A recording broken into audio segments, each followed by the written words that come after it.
All right, let's check out the Declaration of Independence and just sort of go through a couple of the key points of the document. First section we're going to look at is the Declaration's intro. So, like any good essay, Jefferson, I'm sure, would make an English teacher proud. Basically, divided his document into three parts: an intro, a main body, and a conclusion. So, this video is going to check out the first two paragraphs of his declaration, which is really the intro. So, we're really going to focus on this paragraph here and this one here. And this is where a couple of the famous lines from the document actually come into play. So it begins with when in the course of human events, it becomes necessary for one people to dissolve the political bands which have connected them with another, and to assume among the powers of the earth the separate and equal station to which the laws of nature and of nature's God entitle them, a decent respect to the opinions of mankind requires that they should declare the causes which impel them to the separation. So the easiest way to look at the first paragraph is just that, hey, look, when we're going to break up with our government, we just owe it to everybody to explain to them why we're doing this. So it's just sort of like the explanation that this is going to be an explanation of why they're doing what they're doing. They want there to be a record of like why they're taking the actions they are.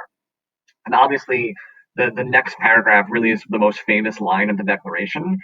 We hold these truths to be self evident that all men are created equal, which obviously is one of the most famous lines from any document in American history. Obviously, a little controversial because clearly this was not universally applied like back in the day. Not all people were treated equal. But the idea is that people are endowed by their creator with unalienable rights. Unalienable meaning they can't be taken away. That among these are life, liberty, and the pursuit of happiness.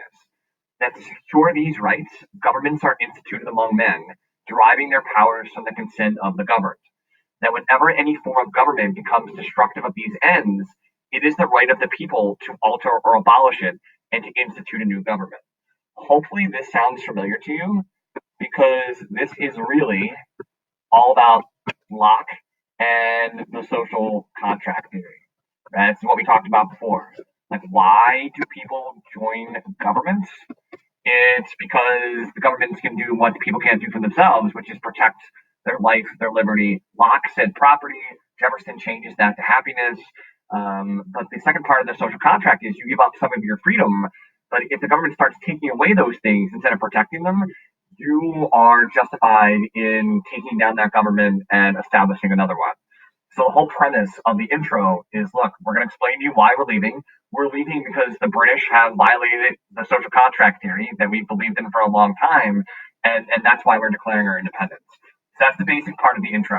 It's like going back to Locke's social contract theory, and the whole point of the rest of the document is to show how the British violated the contract.